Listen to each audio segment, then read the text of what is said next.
ഒരു സിനിമാ പാരമ്പര്യവുമില്ലാതെ എന്തുകൊണ്ട് സിനിമ? എനിക്ക് നല്ലൊരു ബിസിനസ്സായിട്ട് ഇത് തോന്നി. അപ്പോൾ ഇവിടെ എൻ്റെ പൈസ നഷ്ടപ്പെടരുത്, അത്രേ ഉള്ളൂ. തങ്കത്തിന്റെയും കൊലുസിന്റെ സമയമാണ് സാന്ദ്ര എല്ലാവർക്കും വേണ്ടി മാറ്റി വെക്കുന്നത്. ഞാൻ ശരിക്കും പറഞ്ഞാൽ ഇൻട്രോവേർട്ടാണെന്ന് പറഞ്ഞാൽ വിശ്വസിക്കുമോ? ഞാൻ ശരിക്കാണ്. എന്തായാലും പറയുന്നത്, എനിക്കിപ്പോൾ കിളിയൊന്നും ഇല്ല. ഞാനൊരു പോരിന് ഇറങ്ങുകയാണ് എന്ന് തീരുമാനിക്കുന്നത് എവിടെ വെച്ചാണ് സാന്ദ്ര? ലിസ്റ്റിന് ഒന്നും അറിയത്തില്ല, ഒരു വക അറിയത്തില്ല. ആ അസോസിയേഷനിൽ കയറി ഇരിക്കാനായിട്ട് എന്തെങ്കിലും അവിടെ എന്താണ് അവിടുത്തെ ബൈലോ എന്താണെന്നെങ്കിലും ഒന്ന് മനസ്സിലാക്കി വെക്കണ്ടേ? അതുപോലും അറിയില്ല. ആ ബിൽഡിംഗ് വാങ്ങിച്ചതും ആ സ്ഥലം വാങ്ങിച്ചതും ബിൽഡിംഗ് പണിതതും എല്ലാം മുഴുവൻ അഴിമതിയാ.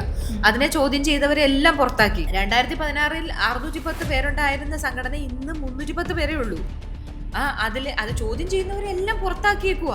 മറ്റൊരു നിർമ്മാതാവ് അസോസിയേഷന്റെ ജനറൽ ബോഡി കഴിഞ്ഞ് തിരിച്ചു പോകുന്ന വഴി ഒരു ലിഫ്റ്റ് ചോദിച്ച് വണ്ടിയിൽ കയറി അവസാനം അവരെ വണ്ടിയിൽ വെച്ച് അവരെ കയറി പിടിച്ചു. കാതു കുത്തിയവൻ പോയാൽ കടുക്കനിട്ടവൻ വരും എന്നുള്ളൊരു പഴഞ്ചൊല്ലുണ്ടല്ലോ, അതുപോലെ തന്നെയാണ്. ഞാൻ ഒറ്റയ്ക്കെടുത്ത തീരുമാനമാണ്. ഞാൻ ഫൈറ്റ് ചെയ്യും. എന്നെ അപമാനിച്ചവരുടെ മുന്നിൽ ഞാൻ അഭിമാനത്തോടെ പോയി നിൽക്കും. ഇനി അവരെ ചേട്ടാന്ന് വിളിച്ച് നിൽക്കാൻ എനിക്ക് വയ്യ.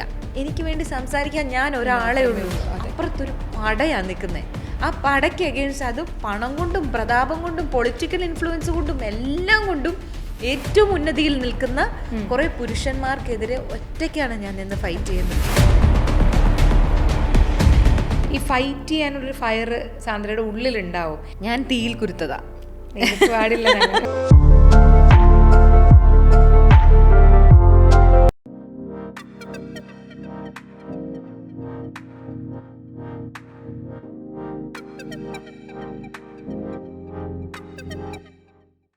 നമസ്കാരം, സോൾഫുൾ ടോക്സിലേക്ക് സ്വാഗതം.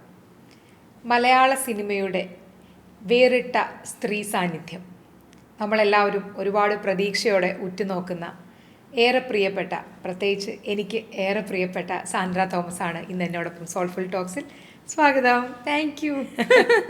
തിരക്ക് പിടിച്ച് ഓടി വന്നതാണ് എന്നോട് സംസാരിക്കാൻ, അല്ലേ സാന്ദ്ര? എനിക്ക് തോന്നുന്നു നമ്മൾ 2-3 പ്രാവശ്യം ഇരുന്നിട്ടുണ്ട്, സംസാരിച്ചിട്ടുണ്ട്. ഇപ്പം വീണ്ടും സാന്ദ്ര തോമസ് എന്ന പേര് ഇപ്പം ഞങ്ങൾ സംസാരിക്കാൻ തുടങ്ങുമ്പോഴും ഫോണുകൾ നിരന്തരം അടിച്ചുകൊണ്ടേയിരിക്കുന്നു. ആൾക്കാർ സാന്ദ്രയുടെ അഭിപ്രായം കേൾക്കാൻ എല്ലാവരും കാത്തു നിൽക്കുന്നു.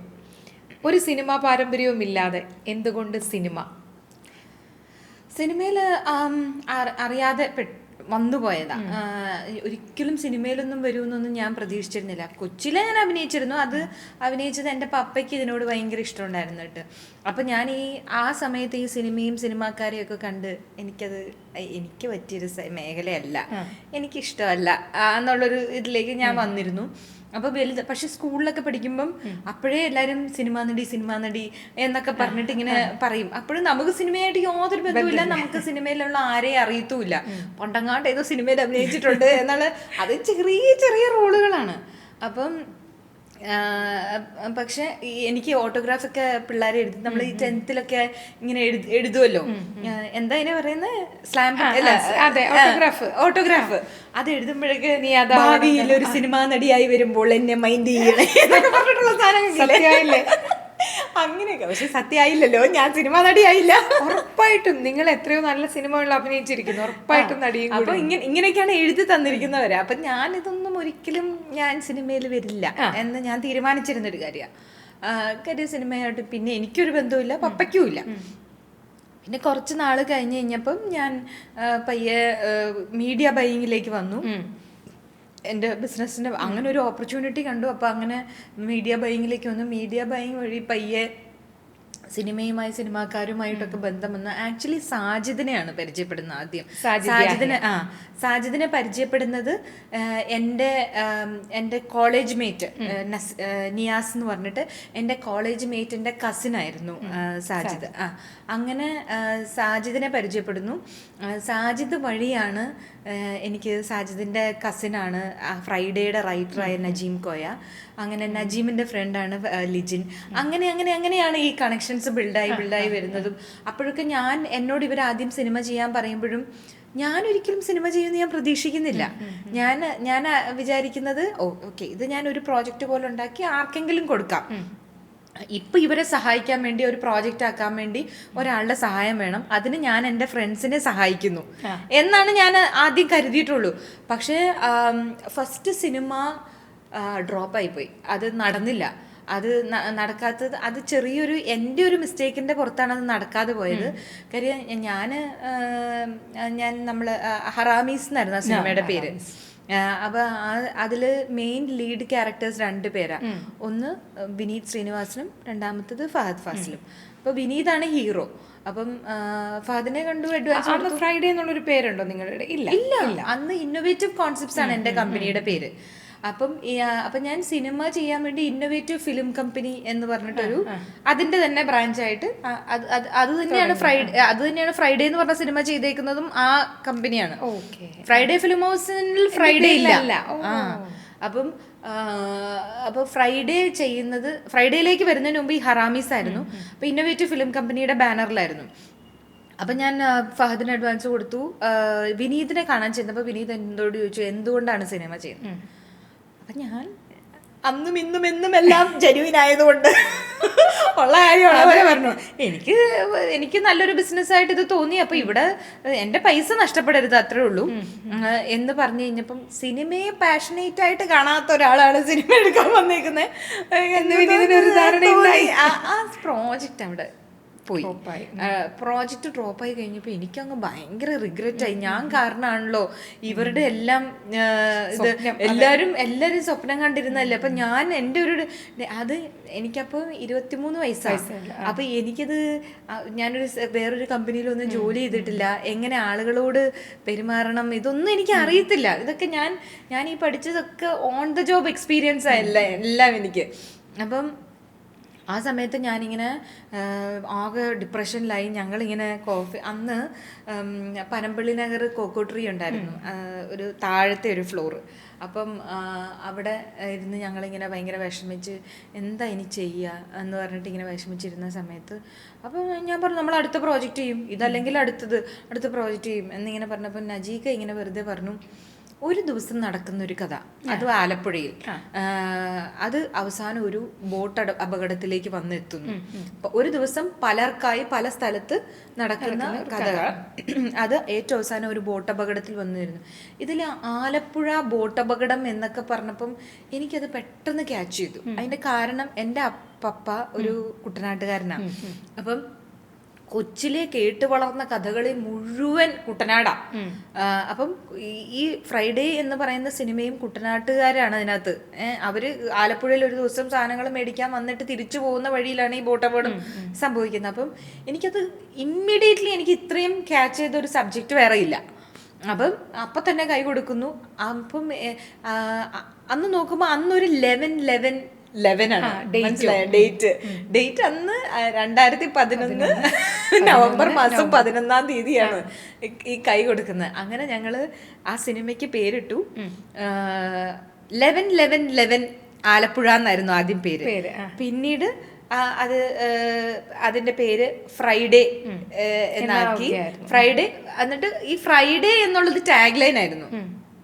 അത് ഫ്രൈഡേ എന്നുള്ളത് മെയിൻ ടൈറ്റിൽ ആക്കിക്കൊണ്ട് മറ്റേ 11 ആലപ്പുഴ എന്നുള്ളത് സബ് ടൈറ്റിലാക്കി. ഐ മീൻ എന്തായാലും പറയുന്നത് എനിക്കിപ്പോ കിളിയൊന്നും ഇല്ല. ഇപ്പം നമ്മൾ പറഞ്ഞല്ലോ ഒരുപാട് ജെന്യുവിനായി പോയത് കൊണ്ട് നഷ്ടമായ ആദ്യ അവസരത്തെക്കുറിച്ച്. അങ്ങനെ ഒരുപാട് അവസരങ്ങൾ ആ സാന്ദ്രയ്ക്ക് നഷ്ടമായിട്ടുണ്ട്. അതിൽ ഏറ്റവും ഓർത്തിരിക്കുന്ന അല്ലെങ്കിൽ ഏറ്റവും വിഷമിപ്പിച്ചത് എന്തായിരിക്കും? ഏറ്റവും വിഷമിപ്പിച്ച ഇതെന്ന് പറയുന്നത് എനിക്ക് ഓം ശാന്തി ഓശാനയുടെ കേസാണ്. പക്ഷെ ഇനി ഞാൻ അതിലേക്ക് പോകുന്നില്ല. കാര്യം പലപ്പോഴായിട്ടും ഞാൻ ഇതിനെക്കുറിച്ച് പറഞ്ഞിട്ടുണ്ട്. അതുകൊണ്ട് തന്നെ എനിക്ക് ഇനി അത് വീണ്ടും റീവിസിറ്റ് ചെയ്യാനായിട്ടൊരു ഇതുണ്ട്. അങ്ങനെ എനിക്ക് ഓരോന്നും ഞാൻ ജെന്യുവിൻ ആയതിൻ്റെ പേരിൽ, ജെന്യുവിൻ എന്നല്ല ഈ ഡിപ്ലോമസി ഇല്ലാത്തതിൻ്റെ പേരിൽ പല കാര്യങ്ങളും ബ്ലണ്ടായിട്ട് ഓപ്പണായിട്ട് തുറന്നു പറഞ്ഞിട്ടുണ്ട്.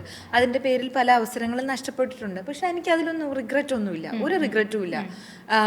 കാര്യം അതല്ലെങ്കിൽ അതിലും വലുത് എനിക്ക് കിട്ടിയിട്ടുണ്ട്.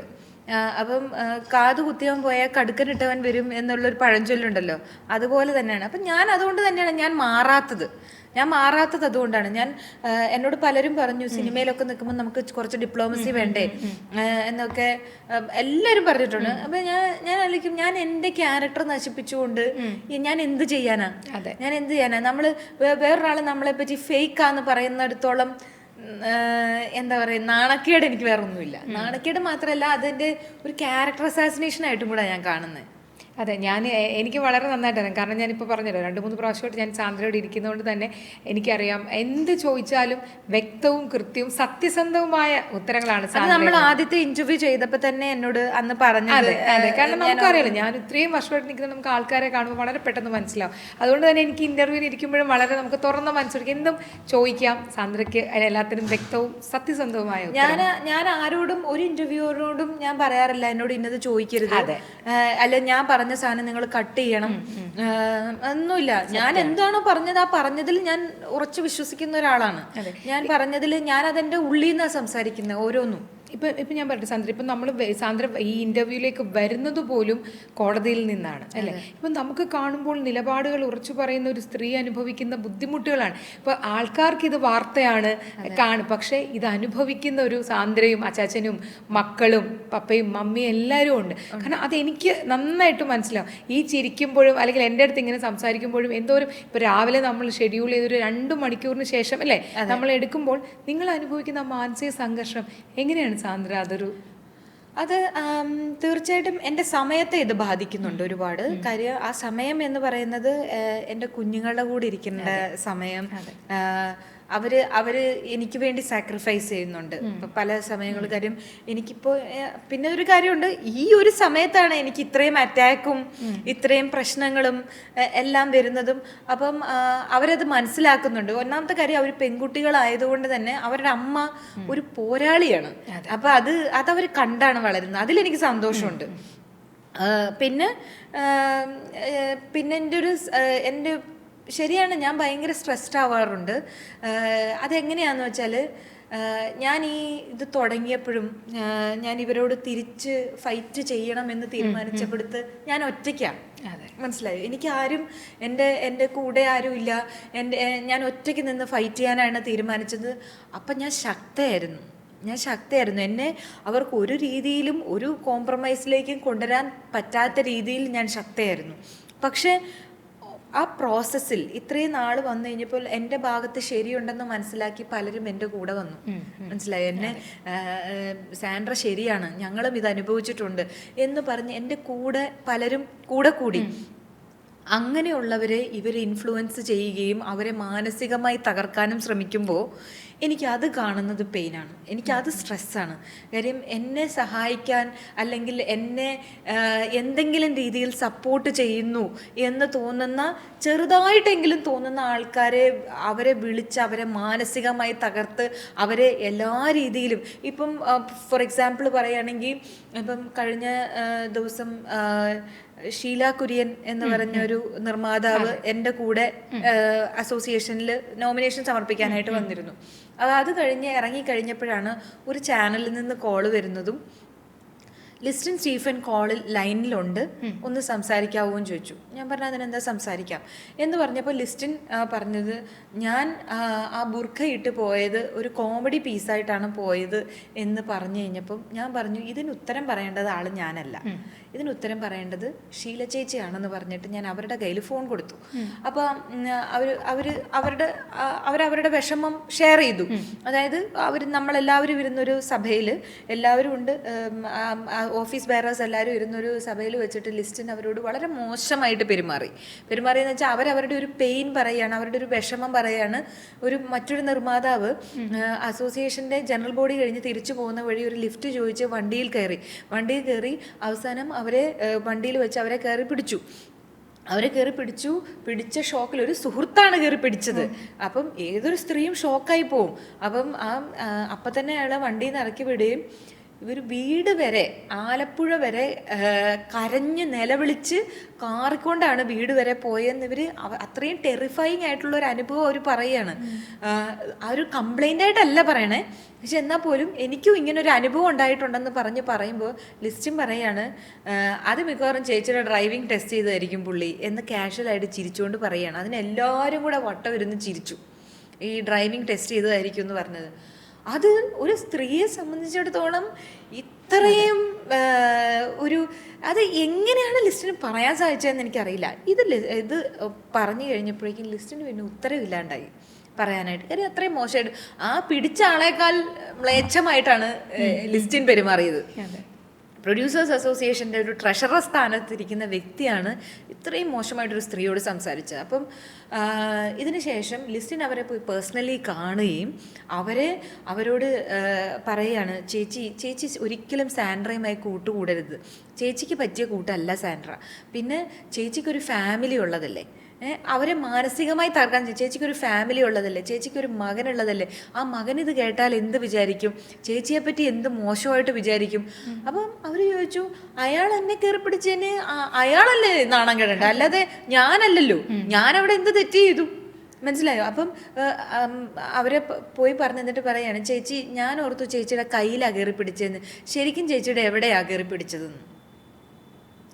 അപ്പം അവർ വ്യക്തമായിട്ട് പറഞ്ഞു കൊടുത്തു, ലിസ്റ്റിനെ എൻ്റെ ഇവിടെയാണ് പിടിച്ചത്, ഇനി ലിസ്റ്റിനൊരു കൺഫ്യൂഷൻ വേണ്ട എന്ന് പറഞ്ഞു കൊടുക്കേണ്ട ഗതികേട് വന്നു എന്നുള്ളതാണ്. അപ്പോൾ ഇതൊക്കെ അങ്ങനെയൊക്കെ വരുന്ന സമയത്തുണ്ടല്ലോ അപ്പം ഞാൻ ആലോചിക്കും, എൻ്റെ കൂടെ നിന്നതുകൊണ്ടാണല്ലോ അവർ ഈ സഫർ, അവർ കംപ്ലൈൻ്റ് ആയിട്ടോ കേസായിട്ടോ ഒന്നും പോയ ഒരാളല്ല, അവർ ഈ ടോർച്ചറിന് നിന്ന് കൊടുക്കേണ്ടി വന്നത് എൻ്റെ കൂടെ നിന്നതിൻ്റെ പേരിലാണല്ലോ എന്നോർത്ത് ഞാൻ തളർന്നു. അത് ശരിയാ, അവിടെ ഞാനൊന്ന് വീക്കായി, അത് എനിക്ക് വിഷമം വന്നുപോയി, ഞാൻ കാരണമാണല്ലോ അവർക്കിത് പറ്റിയത്. പക്ഷെ അതല്ലാതെ ഇവര് എന്നെ ഉപദ്രവിക്കുന്നുണ്ടല്ലോ, അതവര് എന്ത് തരത്തിൽ എന്തുകൊണ്ട് വന്നെന്ന് പറഞ്ഞാലും ഞാൻ തളരില്ല. ബിക്കോസ് അവർ തന്നെ എന്നെ ശക്തയാക്കി. ഞാൻ പറയുന്നത് ഞാനൊരു ഭയങ്കര ബോൾഡായിട്ടുള്ള ഒരാളോ ഞാൻ അങ്ങനെയൊന്നും ആയിരുന്നില്ല. ഞാൻ വളരെ വൾണറബിളായ, പെട്ടെന്ന് എനിക്ക് വിഷമം വരുന്ന, സങ്കടം വരുന്ന, ഇമോഷണലായ അങ്ങനെ ഒരാളാണ് ഞാൻ. പക്ഷേ ഒരു കേസായിട്ട് പോകുന്നോ അല്ലെങ്കിൽ ഒരു എന്താ പറയുക ഇത്രയും പേർക്കെതിരെ എനിക്കിങ്ങനെ നിൽക്കാൻ പറ്റുമെന്നോ ഇതൊന്നും ഞാൻ സ്വപ്നത്തിൽ പോലും. പിന്നെ ഈ ഇലക്ഷന് നിൽക്കുക, ഒരു ഇലക്ഷന് മത്സരിക്കുക, ഇതൊന്നും ഞാൻ ഒരിക്കലും എല്ലായിടത്തും പമ്മി മാറി നിൽക്കാൻ ഞാൻ ശരിക്കും പറഞ്ഞാൽ ഇൻട്രോവേർട്ടാന്ന് പറഞ്ഞാൽ വിശ്വസിക്കുമോ? ഞാൻ ശരിക്കാണ്.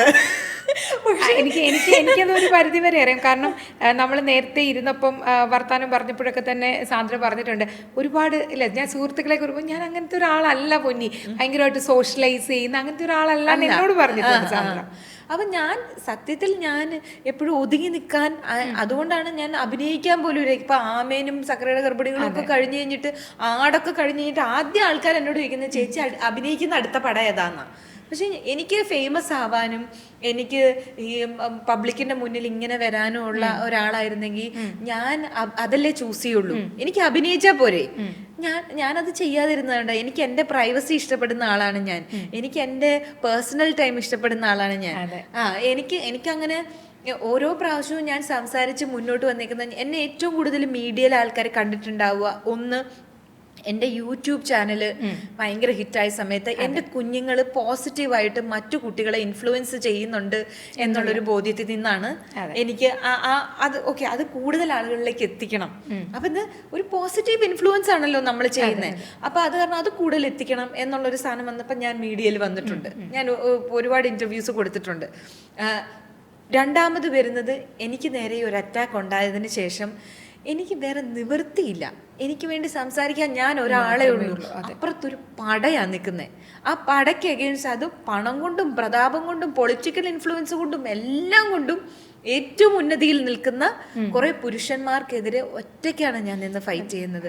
അതാണ് ഞാൻ ചോദിക്കാൻ വരുന്നത് സാന്ദ്ര. കാരണം 23 വയസ്സിൽ ആദ്യത്തെ സിനിമ, 12 വർഷമായിട്ട് തുടർച്ചയായിട്ട് സാന്ദ്ര സിനിമ എടുക്കുന്നു.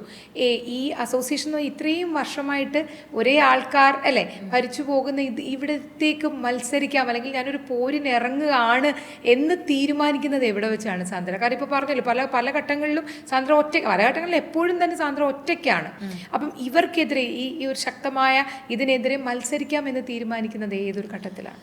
ഞാൻ എന്നെ ആദ്യം ഈ ഷീല ചേച്ചിയാണ് വിളിച്ചെന്നോട് പറയുന്നത്, എലക്ഷൻ വരുവാണ് നമ്മുടെ അസോസിയേഷനിൽ, സാൻഡ്ര മത്സരിക്കണമെന്ന്. ഞാൻ പറഞ്ഞു, ഒന്ന് പോ ചേച്ചി, ഞാനില്ല, എനിക്ക് ഇത് തന്നെ മതിയായിട്ടിരിക്കുകയാണ്, ഞാൻ ഇനി ഇലക്ഷനും ഇല്ല, ഒന്നിനുമില്ല, ഒരു തോട്ട് പോലും എനിക്ക് അങ്ങ് വന്നിട്ടേ ഇല്ല.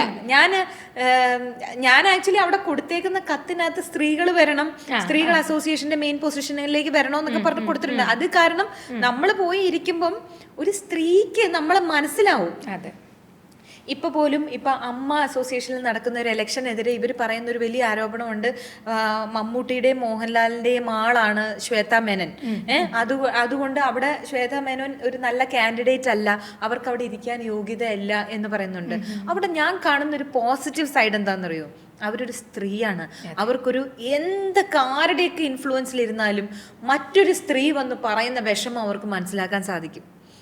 വിഷമം എന്നുള്ളത് മാത്രമല്ല, ഒരു സ്ത്രീയുടെ പോയിന്റ് ഓഫ് വ്യൂ എന്താണെന്ന് മനസ്സിലാക്കാൻ സാധിക്കും. എപ്പോഴും പുരുഷന്മാർ ചിന്തിക്കുന്ന വേറെ തരത്തിലാണ്, പ്രത്യേകിച്ച് ബിസിനസ് ഒക്കെ ചെയ്യുന്ന പുരുഷന്മാരാകുമ്പോൾ അവരുടെ ചിന്തകൾ വേറെ രീതിയിലാണ് പോകുന്നത്. നമുക്ക് ചിലപ്പോൾ ഒരു അപ്പോളജിയുടെ ആവശ്യം ഉണ്ടാവുള്ളൂ, പക്ഷെ അവരതിനെ വലിയ ഒരു പ്രശ്നമാക്കാനായിട്ട് ശ്രമിക്കും. അവിടെ ഒരു ക്ഷമ പറഞ്ഞാൽ തീരാവുന്ന ഒരു കാര്യം ഉണ്ടായിരിക്കുള്ളൂ, ഇത്രയേ ഉള്ളൂ എന്ന് തോന്നും. പക്ഷെ നമ്മളെ സംബന്ധിച്ചിടത്തോളം നമ്മൾ സെൽഫ് റെസ്പെക്റ്റിനെയാണ് അവർ ചോദ്യം ചെയ്തത്, അല്ല നമ്മുടെ അഭിമാനത്തിനെയാണ് അവർ ഹേർട്ട് ചെയ്തത്. അത് മനസ്സിലാക്കാനായിട്ട് പറ്റുന്ന സ്ത്രീകൾ വന്നെങ്കിൽ മാത്രമേ ഈ പറയുന്ന എല്ലാ സംഘടനകളിലും സ്ത്രീകൾ ഔദ്യോഗിക പൊസിഷനിൽ വന്നെങ്കിൽ മാത്രമേ ആ മാറ്റം സംഭവിക്കുകയുള്ളൂ. അപ്പോൾ അതുകൊണ്ട് തന്നെ ഇതിങ്ങനെ പറഞ്ഞ സമയത്ത് ഞാൻ ആദ്യം ഇല്ല, ഞാൻ വരുന്നില്ല, ഞാൻ നിൽക്കില്ല എന്ന് പറഞ്ഞ് ഞാൻ മാറി. അവസാനം പലരായിട്ട് വിളിക്കാൻ തുടങ്ങി. ആളുകളുടെ പേര് ഞാൻ എടുത്ത് പറയുന്നില്ല, ബിക്കോസ് അവരെല്ലാം അറ്റാക്ക് ചെയ്യപ്പെടും. കാര്യം ആരാണ് എന്നെ സപ്പോർട്ട് ചെയ്യുന്നതെന്ന് നോക്കിയിരിക്കുകയാണ് കുറച്ച് പേര്. അപ്പം അവരെ കണ്ടുപിടിച്ച് അപ്പം തന്നെ പോയി സാൻഡ്രയുടെ കൂടെ നിൽക്കരുത്, സാൻഡ്ര പറയുന്നതെല്ലാം കള്ളത്തരമാണ് എന്നൊക്കെ പറഞ്ഞുകൊണ്ട് ഒരേ കഥകളാണ് ഇവർ ഇറക്കിക്കൊണ്ടിരിക്കുന്നത്. അതുകൊണ്ട് തന്നെ ഞാൻ ആളുകളുടെ പേര് പറയുന്നില്ല. അപ്പം പല ആളുകളായിട്ട് വിളിച്ചു. അപ്പം ഞാൻ പറഞ്ഞില്ല, ഞാനില്ല, എനിക്ക് നിൽക്കാനായിട്ട് ഇതില്ല എന്ന് പറഞ്ഞ് ഞാൻ ഒഴിഞ്ഞു മാറി. അതിന് മറ്റൊരു കാരണം കൂടെ ഉണ്ട്, എൻ്റെ കുഞ്ഞുങ്ങൾ, അവരുടെ ഏറ്റവും നല്ല സമയമാണ്. ആ സമയത്ത് ഞാൻ അസോസിയേഷൻ ഇതെന്നൊക്കെ പറഞ്ഞ് പോയി കഴിഞ്ഞു കഴിഞ്ഞാൽ അവർക്കത് ബുദ്ധിമുട്ടാവും എന്നുള്ള ഇതും കൂടെ ആലോചിച്ചിട്ടാണ്. അപ്പോഴാണ് വിനയനങ്ങൾ എന്നെ വിളിക്കുന്നത്. വിനയനങ്ങൾ എന്നെ വിളിച്ചിട്ട് പറഞ്ഞു, നീ പ്രസിഡന്റ് പൊസിഷനിലേക്ക് തന്നെ കൊടുക്കണമെന്ന്. ഞാൻ പറഞ്ഞു, അങ്ങളെ ഞാൻ പ്രസിഡന്റ് പൊസിഷനിലേക്ക് കൊടുക്കണോ? അപ്പോൾ പറഞ്ഞു, നീ തീർച്ചയായിട്ടും പ്രസിഡന്റ് പൊസിഷനിലേക്കാണ് കൊടുക്കേണ്ടത്, അത് നിന്റെ നിലപാടാണ്. അത് മാത്രമല്ല, ഒരു 10 വർഷം മുമ്പുള്ള ഞാനാണ് നീ. അത് എന്നെ സംബന്ധിച്ചിടത്തോളം എൻ്റെ ലൈഫിൽ കിട്ടിയ ഏറ്റവും വലിയ കോംപ്ലിമെൻ്റ് ആയിട്ട് ഞാൻ കാണുക. അതായത് അപ്പം വിനയനങ്ങൾ എനിക്ക് പറഞ്ഞു തന്നു, ഞാൻ ഒരു 100 പേര് എൻ്റെ എതിരെ വന്ന് എന്നെ അടിച്ച് വീഴ്ത്തി എന്നെ കൊന്നിട്ടാൽ പോലും ഞാൻ അവിടെ നിന്ന് എഴുന്നേറ്റ് വരുന്ന ഒരാളാണ്. അത് തന്നെയാണ് നീ ഇന്ന്. ഒരു 10 വർഷം മുമ്പുള്ള ഞാനാണ് നീ ഇന്ന് എന്ന് പറഞ്ഞെടുത്ത് ഞാൻ പറഞ്ഞു, ശരിയാണ്, ഞാനല്ലാതെ പിന്നെ ആരാണ് ഫൈറ്റ് ചെയ്യേണ്ടത്? കാര്യം വേറൊരാൾക്ക് അതിനുള്ള ധൈര്യമില്ല, മുന്നോട്ട് വന്ന് ഇവർക്കെതിരെ സംസാരിക്കാനുള്ള ധൈര്യമില്ലാഞ്ഞിട്ടല്ല, ചെയ്തു കഴിഞ്ഞാൽ അപ്പോഴേ അവരെ ഷോക്കോസ് നോട്ടീസ് കൊടുത്ത് പുറത്താക്കുകയാണ്. അപ്പം അത് അപ്പോഴേ അസോസിയേഷന് ഇപ്പോൾ ഇത്രയും നാള് അസോസിയേഷൻ്റെ ഭാഗമായിട്ട് നേടുന്നത് പെട്ടെന്നൊരു സുപ്രഭാതത്തിൽ പുറത്താക്കുക എന്ന് പറഞ്ഞാൽ ആർക്കും അത് ഇതാവില്ല. അതുകൊണ്ട് തന്നെ പേടിച്ചിട്ട് ആരും മിണ്ടില്ല. അതുകൊണ്ട് തന്നെ ഞാൻ വിചാരിച്ചു, അപ്പം ഞാൻ വിചാരിച്ചു ഇനി ഞാൻ തന്നെയാണ് അത് നിൽക്കേണ്ടത്. മാത്രമല്ല, അവിടെ ഔദ്യോഗിക പൊസിഷനിൽ ഇരിക്കുന്ന ഒരാൾക്കും എൻ്റെ അത്രയും പോലും അവിടുത്തെ റൂൾസ് ആൻഡ് റെഗുലേഷൻസിനെ കുറിച്ചോ കാര്യം അതറിയണമെന്നുണ്ടെങ്കിൽ ഞാനും ലിസ്റ്റൻ സ്റ്റീഫനുമായിട്ടുള്ള ഫോൺ കോൺവെർസേഷൻ കേട്ടാൽ മതി. അതിപ്പം ലീഗ് എല്ലായിടത്തും ഉണ്ട്. അതിനകത്ത് ലിസ്റ്റിന് ഒന്നും അറിയത്തില്ല, ഒരു വക അറിയത്തില്ല. ആ അസോസിയേഷനിൽ കയറി ഇരിക്കാനായിട്ട് എന്തെങ്കിലും അവിടെ എന്താണ് അവിടുത്തെ ബൈലോ എന്താണെന്നെങ്കിലും ഒന്ന് മനസ്സിലാക്കി വെക്കണ്ടേ, അതുപോലും അറിയില്ല. ഈ ഔദ്യോഗിക പൊസിഷനിൽ കയറിയിരിക്കുന്നത് അവർക്ക് സിനിമ ചെയ്യാനും അവർക്ക് അതിൻ്റെ പേരിൽ ഈ അസോസിയേഷൻ്റെ പൊസിഷൻ്റെ പേരിൽ അവരുടെ സിനിമകൾ വിൽക്കാനും വേണ്ടി മാത്രമാണ്. അതല്ലാതെ ഇവർക്ക് പുറത്ത് നിന്നാൽ ഒരു സിനിമ ചെയ്യാൻ പറ്റില്ല. അല്ലെങ്കിൽ പിന്നെ ഡിസ്ട്രിബ്യൂട്ടേഴ്സ് അസോസിയേഷൻ്റെ പ്രസിഡന്റും 100 തിയേറ്ററുകൾ കയ്യിലിരിക്കുന്നു, 3-4 സിനിമകൾ നടക്കുന്നു, ഇതിനിടയിൽ ഈ പ്രൊഡ്യൂസേഴ്സ് അസോസിയേഷൻ്റെ സെക്രട്ടറി പോസ്റ്റിന് വേണ്ടി കടിച്ചു തൂങ്ങേണ്ട കാര്യമുണ്ടോ ലിസ്റ്റിൻ സ്റ്റീഫന്? ഉണ്ടോ? അപ്പൊ അതിനകത്ത് എന്തൊക്കെയോ നേട്ടങ്ങളുണ്ട് എന്ന് ഉള്ളത് കൊണ്ടാണല്ലോ. എന്നാൽ എന്താണ് ഈ കഴിഞ്ഞ കുറച്ച് വർഷങ്ങളായിട്ട് ഈ ഔദ്യോഗിക പൊസിഷനിലിരുന്ന ആളുകൾ മറ്റ് നിർമ്മാതാക്കൾക്ക് വേണ്ടി ചെയ്തത്? ഒന്നും ചെയ്തിട്ടില്ല, ഒരു കാര്യവും ചെയ്തിട്ടില്ല. ലിസ്റ്റിനടക്കം ഒരു കാര്യവും മറ്റുള്ളവർക്ക് വേണ്ടി ചെയ്തിട്ടില്ല. ആകെ ചെയ്തിരിക്കുന്നത് ഒരു ഓഫീസ് ബിൽഡിംഗ് ഉണ്ടാക്കി, ഒരു വലിയ 3 നില കെട്ടിടം അവരുണ്ടാക്കി വെച്ചു. എന്നിട്ട് ആർക്കാണ് അതുകൊണ്ട് ഉപയോഗം ഉണ്ടായത്?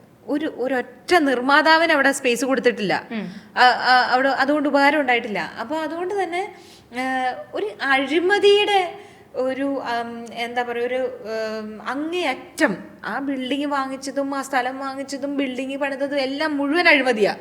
അതിനെ ചോദ്യം ചെയ്തവരെല്ലാം പുറത്താക്കി.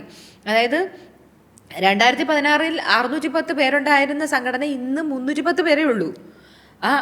അത് ചോദ്യം ചെയ്യുന്നവരെല്ലാം പുറത്താക്കിയേക്കുക. ഇതാണ് അവസ്ഥ. അപ്പം ഞാൻ ഓർത്തു, ആരും ചോദിക്കാനില്ലെങ്കിൽ ഞാനുണ്ട്. അങ്ങനെ ഇപ്പം എന്താ പറയാ, എന്താ ഇതൊരു എന്താ പറയാ, ഒരു എനിക്ക് വേണ്ടി മാത്രമല്ല, ഇനി വരാൻ പോകുന്ന ജനറേഷനും കൂടെ വേണ്ടിയിട്ടാ, മറ്റ് സ്ത്രീകൾക്കും കൂടെ വേണ്ടിയിട്ടാ, ഇപ്പൊ ഇതിനകത്തൊരു ജെൻഡർ പോലും ഇല്ല സത്യം പറഞ്ഞ. ഇനി വരാൻ പോകുന്ന മറ്റ് നിർമ്മാതാക്കൾക്ക് വേണ്ടിയിട്ട്, നിർമ്മാതാക്കൾക്ക് ഗുണം ഉണ്ടാവുമ്പോൾ എന്താ ഉണ്ടാവുന്നത്? മൊത്തം ഇൻഡസ്ട്രിക്കാ ഗുണം ഉണ്ടാവുന്നത്, കൂടുതൽ സിനിമകൾ ഉണ്ടാവുകയാണ്. അപ്പം പരോക്ഷമായിട്ട് ഇത് എല്ലാവർക്കും ഗുണകരമായിട്ടുള്ള ഒരു കാര്യമാണ്. ഇപ്പം സാന്ദ്ര പറയുന്നില്ല, ഒരിക്കലും ചിന്തിക്കാത്ത ഒരു ഇതിലേക്ക് നമ്മൾ വരുന്നു. കാരണം സാന്ദ്രയുടെ എനിക്ക് അടുത്തറിയാവുന്നതുകൊണ്ട് അറിയാം, വീട്, പപ്പ, അച്ചാച്ചനൊക്കെ ഭയങ്കര അറ്റാച്ച്ഡ് ആണ്. അപ്പം അച്ചാച്ചനല്ലേ തന്നെ ഇങ്ങനത്തെ കാര്യങ്ങളൊക്കെ അത്ര ഇല്ലേ, കാരണം സ്വസ്ഥമായിട്ട് ജീവിക്കാനും യാത്രയൊക്കെ പോകാൻ ആഗ്രഹിക്കുന്നത്. അപ്പോൾ അച്ചാച്ചനും പപ്പയും മമ്മിയൊക്കെ എന്താ പറഞ്ഞത് സാന്ദ്രയോട്? കാരണം അടുത്തൊരു ഇതിലേക്കാണ് സാന്ദ്ര പോകുന്നത്. ഇപ്പൊ പറഞ്ഞ പോലെ തന്നെ തങ്കത്തിന്റെയും കൊലുസിന്റെയും സമയമാണ് സാന്ദ്ര എല്ലാവർക്കും വേണ്ടി മാറ്റി വെക്കുന്നത്. അപ്പം എന്തായിരുന്നു വീട്ടിൽ നിന്ന് പറഞ്ഞത് അച്ഛനും പപ്പയൊക്കെ? എല്ലാവരും ഫുൾ സപ്പോർട്ടാണ്. കാര്യം ഞാൻ അനുഭവിച്ച പെയിൻ ഇവരെല്ലാവരും കണ്ടതാ. അതുകൊണ്ട് തന്നെ ഒരു തരത്തിലും തളരരുത് എന്ന് പറഞ്ഞ്, അതാണ് എൻ്റെ ശക്തി. എൻ്റെ ഹസ്ബൻഡും ഹസ്ബൻഡിൻ്റെ ഫാമിലിയും എൻ്റെ പേരൻസും എൻ്റെ സിസ്റ്ററും എല്ലാവരും. അതുകൊണ്ട് തന്നെ എന്നെ അവർക്ക് തളർത്താൻ പറ്റില്ല. തളർത്തണമെങ്കിൽ ഞാൻ നേരത്തെ പറഞ്ഞതുപോലെ എന്നെ സഹായിക്കുന്ന അല്ലെങ്കിൽ എൻ്റെ ഒപ്പം നിൽക്കുന്നവരെ അവർ തളർത്തേണ്ടി വരും. അതാണ് യൂഷ്വലി ഇവർ ചെയ്യുന്ന ഒരു സ്ട്രാറ്റജി എന്ന് പറയുന്നത്. അത് ചെയ്തോളൂ, എന്തൊക്കെ ചെയ്തെന്ന് പറഞ്ഞാലും ഞാൻ തീയിൽ കുരുത്തതാ. ഇപ്പം ഫിലിം പ്രൊഡ്യൂസർ അസോസിയേഷനിലേക്ക് പ്രസിഡന്റ് സ്ഥാനത്തേക്ക് സാന്ദ്ര മത്സരിക്കുന്നു. അപ്പം അമ്മയിലേക്ക് ശ്വേത മത്സരിക്കുന്നു. അപ്പം ഇങ്ങനെ ഒരു ചരിത്ര മാറ്റമാണ് അല്ലേ. നമ്മൾ സിനിമ കാണാൻ തുടങ്ങിയ നാൾ മുതൽ ഇങ്ങനൊരു കാര്യം ചിന്തിക്കുന്നില്ല. അത്രയും ഒരു ചരിത്ര മാറ്റത്തിലേക്ക് എങ്ങനെ നോക്കി കാണുന്നു സാന്ദ്രനെ? പോസിറ്റീവ് അല്ലേ, ഭയങ്കര സ്ത്രീകൾ വരട്ടെ, സ്ത്രീകള് ഒരു 2ാം തരക്കാരായി കാണുന്ന ഒരു ഇൻഡസ്ട്രിയാണ്. എല്ലായിടത്തും അതുണ്ടെന്ന് ഞാൻ പറയുന്നില്ല. പക്ഷെ സിനിമ ഇൻഡസ്ട്രിയിൽ വളരെ എവിഡന്റ് ആയിട്ട് ഇതുണ്ട്. അത് സ്ത്രീകളെ എപ്പോഴും 2ാം തരക്കാരായിട്ടേ കാണുള്ളൂ. ഒപ്പം നിൽക്കുന്ന സ്ത്രീകളെ പോലും നമ്മൾ ഇപ്പം നമ്മുടെ വീട്ടിലെ ജോലിക്ക് നിൽക്കുന്ന ഒരാളെ കാണുന്നത് എങ്ങനെയാ, ആ ഒരു തരത്തിലാണ് ഒപ്പം നിൽക്കുന്ന സ്ത്രീകളെ കാണുന്നത്. അവിടെയാണ് ഈ അഭിപ്രായ വ്യത്യാസം വരുന്നത്. മനസ്സിലായോ? അവര് ചെയ്യുന്നതും നമ്മൾ ചെയ്യുന്നതും ഒരേ പണി. എന്നിട്ട് നമ്മൾ എന്തിനാണ് അങ്ങനെ തരം താഴ്ത്തി കാണുന്നത്? ഒരു സ്ത്രീ ആയി പോയത് നമ്മുടെ കുറവാണോ? അതൊക്കെ അതിനെയാണ് ഞാൻ ചോദ്യം ചെയ്തത്. എന്നോട് സുരേഷ് ഏട്ടൻ എല്ലാവരും കൂടി ഇരുന്ന സഭയിൽ വെച്ചിട്ട് എന്നോട് ഇനി നിങ്ങളെയൊക്കെ എഴുന്നള്ളിച്ചോണ്ട് പോകാം എന്ന് പറഞ്ഞുകൊടുത്ത് ഞാൻ മറുപടി കൊടുത്തു. അത് എഴുന്നള്ളിച്ചോണ്ട് പോകാൻ നിങ്ങളാരും എഴുന്നള്ളിച്ചോണ്ട് വന്ന് സിനിമ ചെയ്തവരല്ല. ഞങ്ങൾ സ്വന്തമായി സിനിമ ചെയ്ത് ഇവിടെ കയറിയിരിക്കുന്നവരാ. നിങ്ങളും അതുപോലെ തന്നെ, ഞങ്ങളും അതുപോലെ തന്നെ. പിന്നെ ഞങ്ങളെ ഇൻകോമ്പറ്റന്റ് ആയിട്ട് കാണേണ്ട കാര്യം എന്താണ്? നമ്മുടെ അവകാശങ്ങൾക്ക് വേണ്ടിയിട്ടാണ് നമ്മൾ. അതല്ലാതെ വെളിയിൽ കിടക്കുന്ന ഒരാളെ അവിടെ കയറ്റി ഇരുത്താനല്ലല്ലോ നമ്മൾ പറയുന്നത്. ഇപ്പം സ്ത്രീയെ ശരീരമായും വസ്ത്രമായും മാത്രമേ ആ പ്രമാണിമാർ കാണുന്നുള്ളൂ. സാന്ദ്രയുടെ ഇത് കടുത്ത പോരാട്ടം എന്ന് പറഞ്ഞത് ഏറ്റവും പ്രിയപ്പെട്ട KR മീരയാണ്. ഇപ്പം ഞാൻ ചോദിക്കുന്നത് അതിനെക്കുറിച്ചല്ല, KR മീരയെ പോലുള്ള പെണ്ണെഴുത്തുകൾ എങ്ങനെയാണ് ജീവിതത്തിൽ നമുക്കൊരു പ്രചോദനമാകുന്നത് സാന്ദ്ര? മീര മാമിനെ ഞാൻ ആദ്യം എനിക്ക് തോന്നുന്നു എനിക്ക് ഇത് ഓർമ്മയില്ല, വർഷവും എനിക്ക് ഓർമ്മയില്ല. അതായത് ആമേൻ കഴിഞ്ഞ സമയത്ത് ഒരു ഹോട്ടലിൽ നമ്മളൊരു പരിപാടിക്ക് ഞങ്ങളുടെ തന്നെ സിനിമയുടെ ഒരു ലോഞ്ചിന്റെ സമയത്ത് അവിടെ വരുമ്പോഴാണ് ഞാൻ മീര മാമിനെ ആദ്യം കാണുന്നത്. അപ്പം എന്നോട് കണ്ടപ്പോൾ തന്നെ എൻ്റെ അടുത്ത് ആമേനിലെ കഥാപാത്രം ഭയങ്കര ഇഷ്ടപ്പെട്ടിരുന്നു എന്നൊക്കെ പറഞ്ഞു.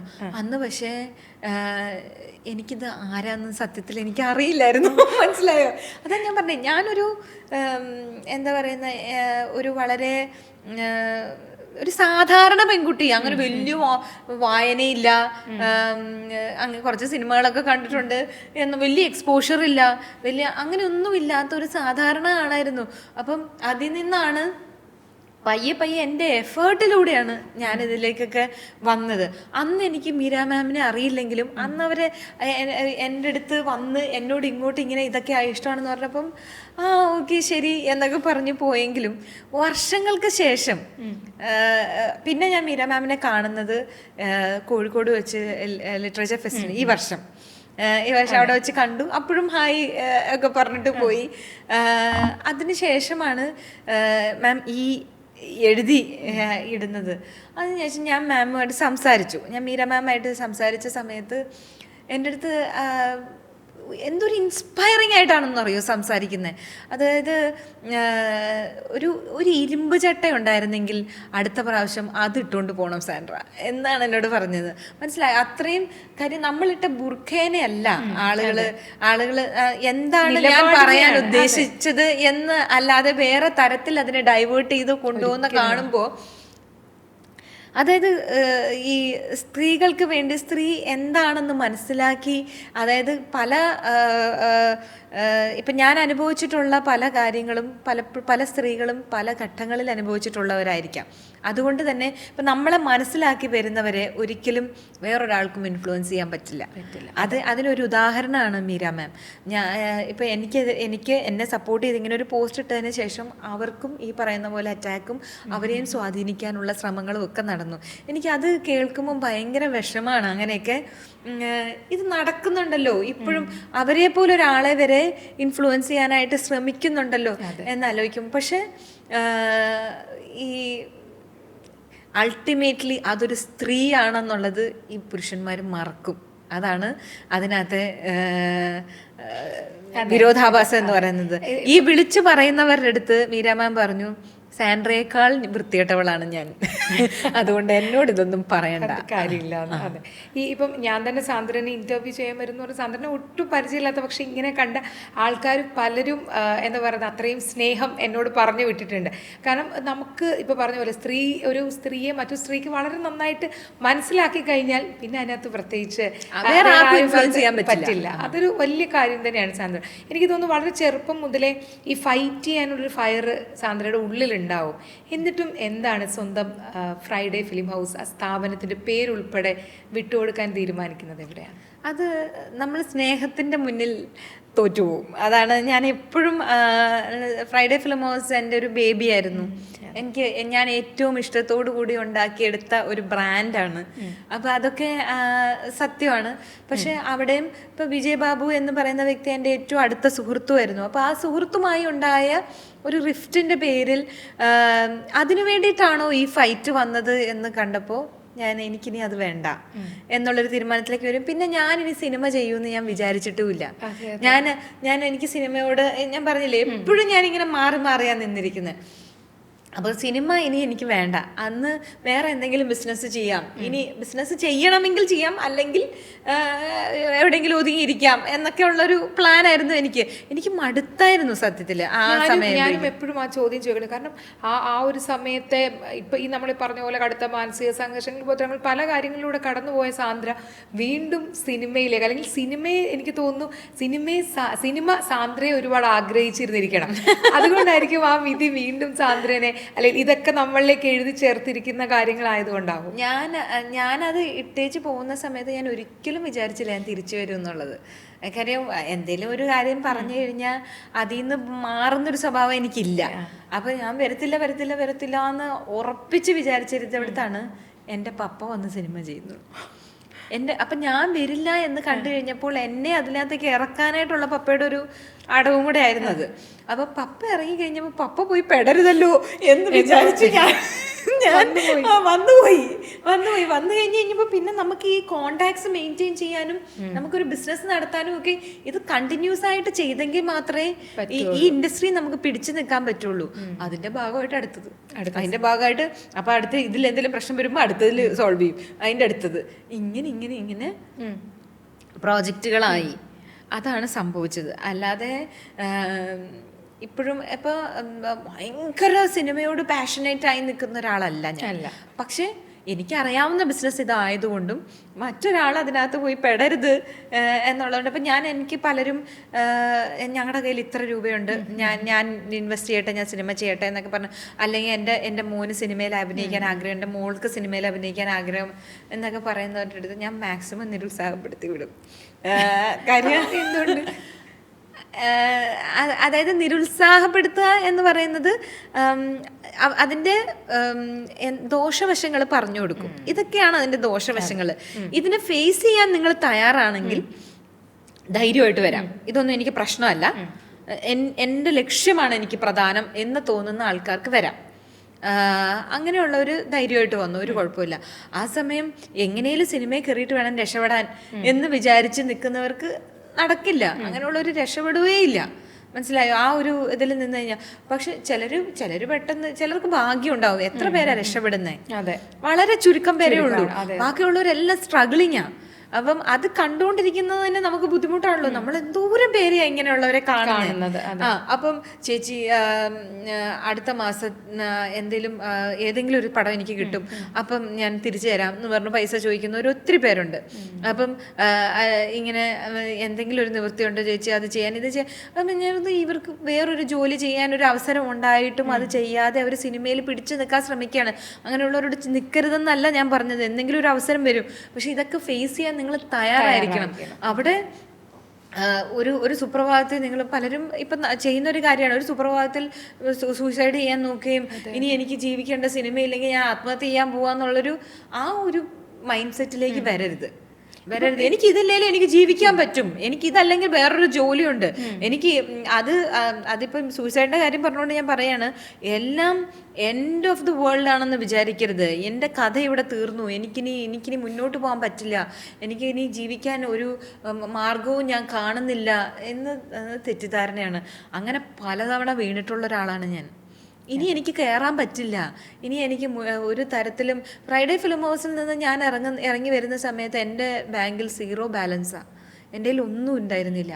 അപ്പം ഇനി തിരിച്ചു വരാൻ പറ്റും എന്ന് ഞാൻ സത്യത്തിൽ വിചാരിച്ചിട്ടില്ല. ഞാൻ എവിടെയെങ്കിലും ഒതുങ്ങി കൂടി നിൽക്കാം എന്ന് വിചാരിച്ചിരുന്ന ഒരാളാണ്. അപ്പം ഓരോ പ്രാവശ്യവും ഓരോ വീഴ്ചയിലും അതൊരു വീഴ്ച മാത്രമാണ്. എത്രയോ വീഴ്ചകൾ, നിങ്ങൾ അറിയുന്നതും അറിയാത്തതുമായ പല വീഴ്ചകളും എൻ്റെ ജീവിതത്തിൽ സംഭവിച്ചിട്ടുണ്ട്. ആ വീഴ്ചകളെല്ലാം എന്നെ കൂടുതൽ ശക്തയാക്കിയിട്ടേ ഉള്ളൂ. എന്നെ കൂടുതൽ ശക്തിയോടെ മുന്നോട്ട് വരാനായിട്ട് എന്നെ പ്രാപ്തയാക്കി. ഇപ്പോൾ പല കുട്ടികളെ ഞാൻ കാണാറുണ്ട്. എനിക്ക് പേഴ്സണലി അനുഭവമുള്ളൊരു കാര്യം പറയാം. ഞാൻ ഈ പരിപാടിയൊക്കെ തുടങ്ങിയ സമയത്ത്, ഈ അടിയും പിടിയൊക്കെ തുടങ്ങിയ സമയത്ത് സ്ട്രെസ്സ് എങ്ങനെയെങ്കിലും ഒരു നമ്മുടെ മൈൻഡ് ഡൈവേർട്ട് ചെയ്യാന്നുള്ള രീതിയിൽ ഞാൻ ഡാൻസ് ക്ലാസ്സിൽ പോയി തുടങ്ങി. അപ്പം എനിക്കറിയാം. അപ്പം എനിക്ക് അവിടെ പോയി ഡാൻസ് കളിക്കാൻ ഭയങ്കര സന്തോഷമാണ്. അപ്പോൾ അവിടെ പല ഇതിൽ വർക്ക് ചെയ്യുന്ന പല സ്ത്രീകളാണ് വരുന്നത്. അതിൽ 9ാം ക്ലാസ്സിൽ പഠിക്കുന്ന കുട്ടികൾ തൊട്ട് എല്ലാ പ്രായത്തിലുള്ള ആൾക്കാരും, അമ്മമാരും വരെ എല്ലാവരും ഉണ്ട്. അപ്പം എല്ലാവരും കൂടി ഒരുമിച്ച് ഡാൻസ് കളിക്കുന്നു, വർത്താനം പറയുന്നു. ഇതൊക്കെ ഒരു ഭയങ്കര സന്തോഷമാണ്. അപ്പം അതിലൊരു കുട്ടിക്ക് എനിക്കത് പറയാവോ ഇല്ലയോ എന്നറിയില്ല, എന്നാലും ഞാൻ പറയാണ്, ഇത് മറ്റുള്ളവർക്ക് ഒരു മാതൃകയാകാൻ വേണ്ടിയിട്ടാണ്. ഇപ്പോഴത്തെ കുട്ടികളുടെ ആ കുട്ടി അവിടെ ജോയിൻ ചെയ്ത് തന്നെ ആ കുട്ടിക്ക് പാനിക് അറ്റാക്ക് വരുന്നു. അപ്പം ശ്വാസം കിട്ടാതെ പെട്ടെന്ന് ഇതാവുന്നു, ഭയങ്കര. അവിടെ വെച്ച് തന്നെ പല പ്രാവശ്യം വന്നു. അതെന്താണ് എന്ന് ചോദിച്ചു കഴിഞ്ഞപ്പോൾ കോളേജിൽ ഒരു കുട്ടി കണ്ടിട്ട് മൈൻഡ് ചെയ്തില്ല. അതാണ് റീസണായിട്ട് വരുന്നത്. അപ്പം ഇന്നലെ എൻ്റെ അടുത്ത് ഈ കുട്ടി പറഞ്ഞു,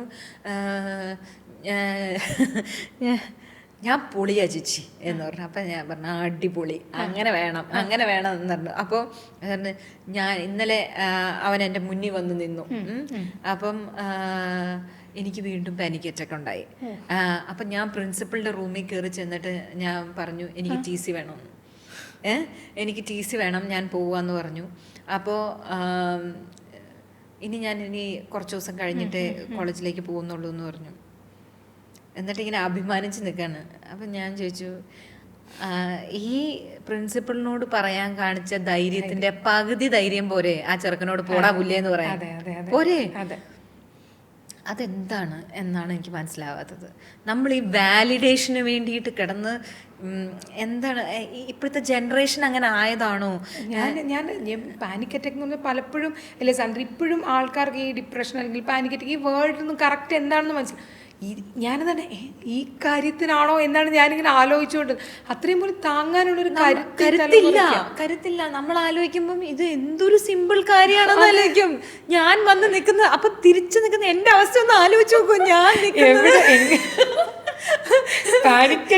പുറത്ത് 2 കോടിയുടെ ഡിഫോമേഷൻ കേസ്, അപ്പുറത്ത് വേറെ പ്രൊഡക്ഷൻ കൺട്രോളേഴ്സ്, വേറെ ഡിഫോമേഷൻ കേസ്, അതിൻ്റെ ഇടയിൽ പ്രൊഡ്യൂസേഴ്സ് അസോസിയേഷനെതിരെ ഫുൾ കേസ്, അത് ഇത് ബഹളം ഇടി എല്ലാം ആയിട്ട് നിൽക്കുന്ന എന്നോട് വന്ന് പറയണോ ഒരു ചെറുക്കം മൈൻഡ് ചെയ്തില്ല.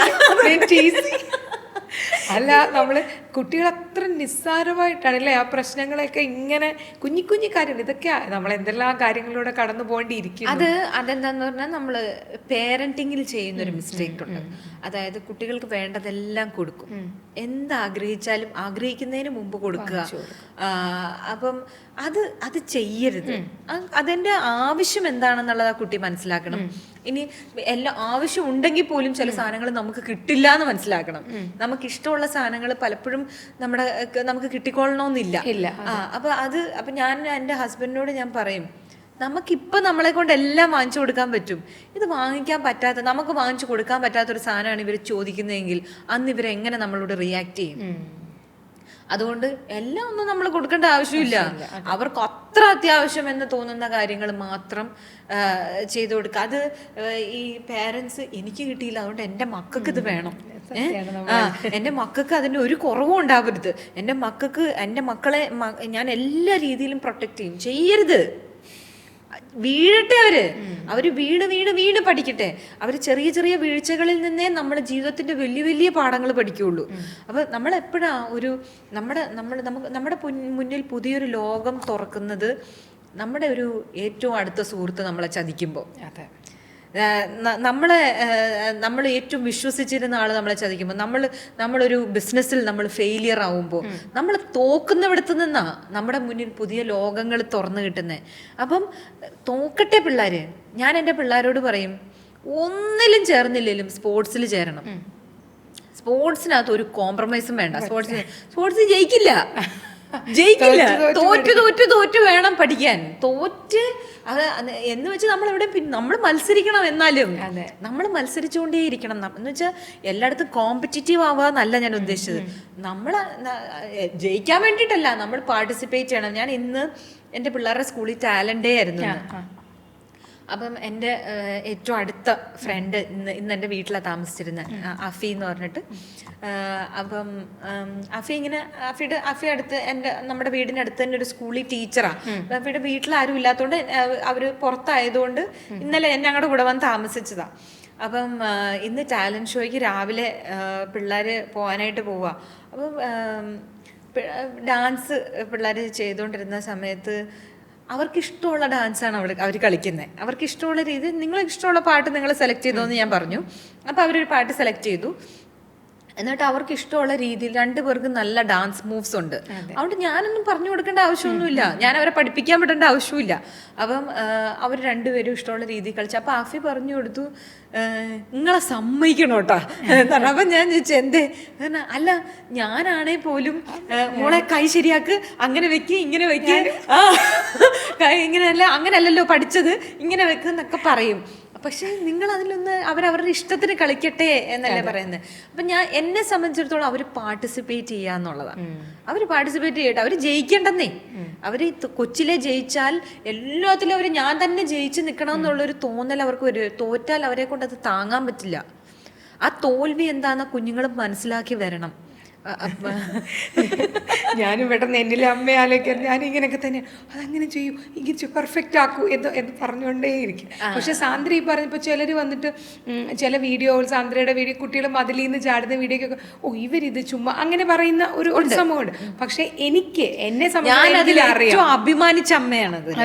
അല്ല എനിക്കിത് അറിയാം, ഞാൻ മതിലെ കയറിയതിലും ചാടിയതിലും ഒക്കെ അല്ല അപ്പൊ അവർ ഇത് കാണിക്കാൻ. പക്ഷെ അങ്ങനെയല്ല, കാരണം എനിക്കത് പറയാൻ പറ്റും. ഞാൻ ഇതുപോലെ ഇന്റർവ്യൂ എടുക്കുന്ന സമയത്ത് അന്ന് എനിക്ക് ഓണത്തിന്റെ സമയത്തല്ലേ സാന്ദ്ര, അവര് വളരെ എൻജോയ് ചെയ്ത്. നോർമലി ഏതൊരു പേരനാണ് ഇരിക്കൂ പറയൂ, അവരേതൊക്കെയോ പാട്ട് എന്നെ പാടി കേൾപ്പിക്കും. സാന്ദ്ര അത് ഭയങ്കര എൻജോയ് ആണ്. അവരിടയ്ക്ക് പോയി ഫുഡ് എടുത്തുകൊണ്ട് വരുന്നത് ഇന്റർവ്യൂവിൻ്റെ ഇടയ്ക്കാന്ന് അവരും ചിന്തിക്കുന്നില്ല. സാന്ദ്ര എന്ന അമ്മയ്ക്ക് അപ്പം ഞാനൊരു പ്രൊഡ്യൂസറാണ്, ഞാനൊരു സെലിബ്രിറ്റി അമ്മയാണ്, എൻ്റെ ഇന്റർവ്യൂവിൽ കുട്ടികൾ അങ്ങനെ വിചാരിച്ചിട്ടില്ല. അവരവിടെ കളിക്കുന്നു, ചാടി മാറി. അവരെ റെസ്ട്രിക്ട് ചെയ്യാറില്ല. അതെന്താന്ന് വെച്ചാൽ അവരത് മനസ്സിലാക്കണം. എന്നാൽ നമ്മൾ പറയുന്ന കാര്യങ്ങളെല്ലാം അവർ ശ്രദ്ധിക്കുന്നുണ്ട്. എനിക്ക് കറക്റ്റ് ടൈമിൽ വന്നിട്ട് ഇപ്പൊ എന്തെങ്കിലും ഞാൻ അബദ്ധം പറഞ്ഞാൽ പോലും വന്ന് പറയാം, അമ്മ അത് അങ്ങനെയല്ലല്ലോ എന്ന് പറയും. എന്നിട്ട് അവരവരുടെ കളി കളിക്കും. അപ്പൊ അവരുടെ കുട്ടിത്തോട്ട് പോയിട്ടുമില്ല എന്ന ആവശ്യത്തിൽ കൂടുതൽ മെച്ചൂരിറ്റി ഉണ്ട്. ഫ്രണ്ടിന്റെ പേരോ അല്ല എന്തോ ഒന്ന് മാറിപ്പോയപ്പോ വന്നിട്ട് അവർ കളിക്കുകയാണ്. അപ്പം നമ്മളത് വർത്താനം പറഞ്ഞു വന്നിട്ട് പറഞ്ഞു അതങ്ങനെയല്ല അത് ഇവളുടെയാണ് എന്ന് പറഞ്ഞിട്ട് അവര് വീണ്ടും പോയി അവരുടേതായ ലോകത്താണ്. അതാണ് ഞാൻ എന്നിൽ ഏറ്റവും പ്രൗഡായിട്ടുള്ളതും ഏറ്റവും കൂടുതൽ അഭിമാനിക്കുകയും ചെയ്യുന്നത് ഞാൻ എന്ന അമ്മയിലാണ്. ഇപ്പം ഞാൻ ചോദിക്കട്ടെ സാന്ദ്ര, ഇപ്പം പ്രൊഡ്യൂസറാണ്, സെലിബ്രിറ്റി ഫിഗർ ആണ്, ഇങ്ങനെയൊക്കെ നമ്മളിപ്പോൾ തങ്കത്തിന്റെയും ഗൊലുസിന്റെയും കാര്യം പറഞ്ഞപ്പോൾ എങ്ങനെയാണ് അവരുടെ ഒരു പീസിനെ സാന്ദ്ര പ്രൊട്ടക്ട് ചെയ്യുന്നത്? എങ്ങനെയാണ് അത്? ഞാൻ എന്താണ് ചെയ്യുന്നതെന്നുള്ളത് അവർക്കറിയാം. അപ്പം അതിനെക്കുറിച്ച് അവർക്ക് നല്ല ബോധമുണ്ട്. അവര് ഞാനിപ്പോൾ കേസ് കൊടുക്കുന്നതാണെങ്കിലും ഞാനിങ്ങനെ ഒരു പ്രശ്നം നേരിടുന്നുണ്ട്, അതെല്ലാം അതെല്ലാം അവരറിയുന്നുണ്ട്. എങ്കിൽ പോലും ഞാൻ അവരുടെ സമയം കഴിഞ്ഞിട്ടേ ഉള്ളൂ എനിക്കെന്തും. ഇപ്പം ഞാൻ എന്ത് മീറ്റിംഗ് എടുത്താലും 3:30 വരെ എടുക്കുള്ളൂ. 3:30-ക്ക് ശേഷം എൻ്റെ പിള്ളേർ വരും. അതിന് ശേഷമുള്ള അവരുടെ ടൈം അവർക്കുള്ളതാണ്. അതുപോലെ ഫാമിലിക്കുള്ള സമയം ഫാമിലിക്കുള്ളതാണ്. അത് ഞാൻ എന്തൊക്കെ ടെൻഷൻ ഉണ്ടെന്ന് പറഞ്ഞാലും പിന്നെ അത് ഒരു തരത്തിൽ എന്നെ ഡീസ്ട്രെസ് ചെയ്യുന്ന ഒരു കാര്യം കൂടിയാണ് ഈ പിള്ളേരുടെയും എൻ്റെ ഹസ്ബൻഡിൻ്റെയും കൂടെ യാത്ര ചെയ്യുന്നത്.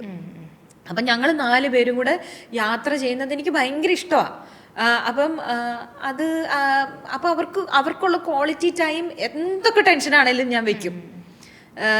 അത് ഞാൻ പിന്നെ എനിക്ക് എൻ്റെ നമ്മൾ ഫുഡ് കഴിക്കുന്ന സമയത്ത് TV വെക്കരുത്, നമ്മളെല്ലാവരും കൂടെ ഒരുമിച്ചിരുന്ന് കഴിക്കണം, ഒരുമിച്ച് സംസാരിക്കണം. പിള്ളേരുടെ കഥകൾ പറയും, ഞങ്ങളുടെ കഥ പറയും. അപ്പോൾ അവിടെ ഞാൻ എന്നെ റെസ്ട്രിക്റ്റ് ചെയ്യാറില്ല. ഇപ്പം എൻ്റെ കയ്യിലുള്ളത് മുഴുവൻ വലിയ ആൾക്കാരുടെ കഥകളാണല്ലോ. അപ്പം ഞാൻ അത് പറഞ്ഞപ്പോഴാണ് ഞാൻ ചെയ്യുന്ന ഒരു കാര്യം, അതായത് ഫുഡ് കഴിക്കുന്ന സമയത്ത് പിള്ളേർ ഇപ്പം ചിലപ്പോൾ പച്ചക്കറി ഇവർ കഴിക്കില്ലല്ലോ. പല കുട്ടികളും പച്ചക്കറി കഴിക്കാനൊക്കെ മടിയാണ്. അപ്പം ഇവർ പച്ചക്കറിയും ഞാൻ കൊടുക്കുന്ന എല്ലാ സാധനവും അവർ കഴിക്കും. അതെങ്ങനെയാന്ന് വെച്ചാൽ എൻ്റെ ഒരു ട്രിക്ക് എന്ന് പറഞ്ഞാൽ എൻ്റെ കഥ പറഞ്ഞു കൊടുക്കും. ഞാൻ കഥ പറഞ്ഞു കൊടുക്കുന്നതിൽ ഇവർക്ക് ഏറ്റവും താല്പര്യം എൻ്റെ ലവ് സ്റ്റോറി കേൾക്കാണ്. അപ്പം എൻ്റെ ജീവിതത്തിലുണ്ടായേക്കുന്ന എല്ലാ കാര്യങ്ങളും എൻ്റെ പിള്ളേർക്കറിയാം, എല്ലാവർക്കും അറിയാം. എല്ലാ ലവ് സ്റ്റോറീസും അല്ല, പല സ്റ്റേജസിൽ നമുക്ക് പലരോട് അട്രാക്ഷൻ തോന്നാം, ചിലത് ക്രഷ് ആവാം, ചിലത് റിലേഷൻഷിപ്പിലേക്ക് വരാം. ഇങ്ങനെയുള്ള എൻ്റെ എല്ലാ കഥകളും അതിൻ്റെ എല്ലാ ബാക്ക്ഗ്രൗണ്ടും എവിടെ വെച്ച് നടന്നു, എന്ത് നടന്നു എല്ലാം അറിയാം. അതുകൊണ്ട് എനിക്കുണ്ടായ ഗുണം എന്താണെന്നറിയോ? ഇവർക്ക് ജിയോഗ്രഫി മനസ്സിലായി. അതായത് പല സ്ഥലങ്ങൾ, ഞാൻ പോയേക്കുന്ന സ്ഥലങ്ങൾ, ഞാൻ നിന്നേക്കുന്ന സ്ഥലങ്ങൾ, അതായത് സ്ഥലങ്ങൾ, ലൈബ്രറി, ഇങ്ങനെയുള്ള കാര്യം, അങ്ങനെയുള്ള ഇപ്പം ട്രെയിൻ, അങ്ങനെ പല കാര്യങ്ങളുണ്ട് ഇതുമായിട്ട് ബന്ധപ്പെട്ട എല്ലാ കാര്യങ്ങളും. പിന്നെ എൻ്റെ ഫ്രണ്ട്സ്, ഓരോ സമയത്തും എൻ്റെ ഫ്രണ്ട്സ് ആരായിരുന്നു, ആരൊക്കെയായിരുന്നു എൻ്റെ ഫ്രണ്ട്സ് സർക്കിളിലുണ്ടായിരുന്നത്. അമ്മയുടെ ഫ്രണ്ട്സ് ആരാന്ന് ചോദിച്ചാൽ അവർക്കറിയാം. അവരുടെ അമ്മ ഇപ്പം ദുബായിൽ വെച്ച് എൻ്റെ സ്കൂൾ ഫ്രണ്ട് എൻ്റെ അടുത്ത് വന്നപ്പം ആര്യാൻറ്റി എന്ന് പറഞ്ഞ് ഓടിച്ചില്ല. കാര്യം അവർക്ക് കഥയിലൂടെ അറിയാം, ആളെ അറിയാം. അപ്പം അങ്ങനെ എല്ലാ കാര്യങ്ങളും അറിയാം. അവിടെ ഒരു പ്രശ്നം എല്ലാവരും പറയുന്ന ഒരു പ്രശ്നം ഞാൻ പറയാം, കുട്ടികളോട് വലിയ ആൾക്കാരുടെ കഥ പറയുന്നത് എന്തിനാണ്? പക്ഷെ ഞാൻ ഈ പറഞ്ഞു കൊടുക്കുന്നത് വഴി ഞാൻ ചെയ്ത മിസ്റ്റേക്ക് എന്താണെന്നും അപ്പോൾ ഇവരെന്നോട് ചോദിക്കും, അമ്മ എന്തുകൊണ്ട് ആ ചേട്ടനോട് ഐ ലവ് യു എന്ന് പറഞ്ഞില്ല, അമ്മ എന്താ പറയാഞ്ഞത്, അതിന്റെ കാരണം എന്താ, ആ ചേട്ടന് വിഷമമില്ല. അപ്പം ഇവരുടെ ഇതിൽ ചിന്തിക്കുകയാണ്, ഇവരുടെ അതിൽ ഞാൻ ലവ് സ്റ്റോറി മാത്രമൊന്നും അല്ലാട്ട് പറയണേ, എല്ലാ കഥകളും പറയും. ഞാൻ എല്ലാ കാര്യങ്ങളും, എൻ്റെ ജീവിതം മുഴുവൻ എൻ്റെ കുഞ്ഞുങ്ങൾക്ക് അറിയാം, എല്ലാ കാര്യങ്ങളും അറിയാം. അപ്പൊ അതുകൊണ്ട് തന്നെ ഞാൻ ഇത് ഓരോന്ന് പറയുമ്പോൾ അവരും ചിന്തിക്കുകയാണ്, എന്തായിരിക്കും അമ്മ അങ്ങനെ ചെയ്തത്. അവർക്ക് ഞാൻ ചിന്തിക്കാനുള്ളൊരു ഇത് കൊടുക്കുകയാണ്. എന്നിട്ട് അവര് അത് അമ്മ അങ്ങനെ ചെയ്തുകൂടായിരുന്നു. അതുകൊണ്ട് തന്നെ ഡിസിഷൻ മേക്കിങ്ങില്, ഇതൊക്കെ ഡിസിഷൻ മേക്കിങ്ങിൽ ഹെൽപ്പ് ചെയ്യുന്ന കാര്യങ്ങളാണ്. ഒരു കുട്ടിക്ക് ഏറ്റവും ആവശ്യം എന്ന് പറയുന്നത് നല്ലൊരു ഡിസിഷൻ മേക്കർ ആവുക എന്നുള്ളതാണ്. എനിക്ക് എന്താണ് വേണ്ടത്, എനിക്ക് എന്താണ് വേണ്ടാത്തത് എന്നുള്ളത് തിരിച്ചറിയാനുള്ളൊരു ഇതുണ്ടാവുകയാണ്. ഇത് ഞാൻ ചെയ്ത പേരൻറ്റിങ്ങിൽ ഞാൻ പരീക്ഷിച്ചൊരു കാര്യമാണ്. പക്ഷെ അത് ഞാൻ പരീക്ഷിച്ച് വിജയിച്ച് നിൽക്കുന്നതായതുകൊണ്ടാണ് ഞാൻ പറയണത്. ഇത് ആക്ച്വലി നമ്മുടെ കഥ കേട്ടാൽ പിള്ളേർ നമ്മളെ പറ്റി എന്ത് വിചാരിക്കും? മനുഷ്യരല്ലേ, മനുഷ്യർക്ക് അബദ്ധങ്ങൾ പറ്റാം, മനുഷ്യര് അബദ്ധങ്ങളിൽ പോയി വീഴാൻ, തെറ്റുകൾ പറ്റാം, തെറ്റ് പറ്റാത്ത ആളുകളില്ല, എല്ലാവർക്കും പറ്റും. ആ തെറ്റിൽ നിന്നാണ് നമ്മൾ ശരിയിലേക്ക് എത്തുന്നത്. അപ്പൊ എൻ്റെ തെറ്റുകൾ, എനിക്ക് പറ്റിയ തെറ്റുകൾ എൻ്റെ കുട്ടികൾക്ക് മനസ്സിലായിട്ടുണ്ട്. അത് അവർ ചെയ്യാതിരിക്കാൻ നോക്കും. എന്തുകൊണ്ട് ഇപ്പൊ ഞാനൊരു ടോക്സിക് റിലേഷൻഷിപ്പിലാണ് പോയി പെട്ടതെങ്കിൽ അത് ടോക്സിക് ആയിരുന്നു നമ്മ എന്താ തിരിച്ചറിയാഞ്ഞേ എന്ന് എന്നോട് ചോദിക്കുമ്പോൾ അടുത്തൊരാള് ഒരു റെഡ് ഫ്ലാഗ് ആയിട്ട് വരുമ്പോൾ അവർക്ക് മനസ്സിലാവും അത് റെഡ് ഫ്ലാഗ് ആണ് എന്ന് മനസ്സിലാവും. അപ്പൊ അത് ഞാൻ പേരന്റിങ്ങിൽ പരീക്ഷിച്ച ഒരു കാര്യമാണ്. അത് നമ്മൾ ഒരിക്കലും ഹെസിറ്റേറ്റ് ചെയ്ത് നിൽക്കേണ്ട ആവശ്യമില്ല. അയ്യോ എൻ്റെ കഥ എൻ്റെ കുഞ്ഞുങ്ങൾ അറിഞ്ഞാൽ എന്നെ പറ്റി എന്ത് വിചാരിക്കും. എന്നോട് ഇത് ഞാൻ കഥ പറഞ്ഞു കഴിയുമ്പോഴേ എൻ്റെ പപ്പയും മമ്മിയും വിളിക്കുന്ന സമയത്ത് ഇവർ പറയും, ചാച്ചാ അമ്മ ഇത് ഒന്ന് ഓരോന്ന് ഇങ്ങനെ പറയും. അങ്ങനെ അമ്മയുടെ എക്സ് ബോയ് ഫ്രണ്ട് എന്ന് പറഞ്ഞിട്ട് ഇങ്ങനെ പറയുന്ന സമയത്ത് എൻ്റെ പപ്പയും മമ്മിയും എന്നിട്ട് പറയാം, നീ സെൻസർ ചെയ്തിട്ടാണോ പറയുന്നത്? അവർക്ക് വേണ്ട പറഞ്ഞിട്ടുള്ളൂ. കുറച്ചുകൂടെ വലുതാവുമ്പോൾ നോക്കിയില്ല കഥയും. എനിക്കത് ഭയങ്കര കൗതുകമായിട്ട് തോന്നി കേട്ടോ സാന്ദ്ര.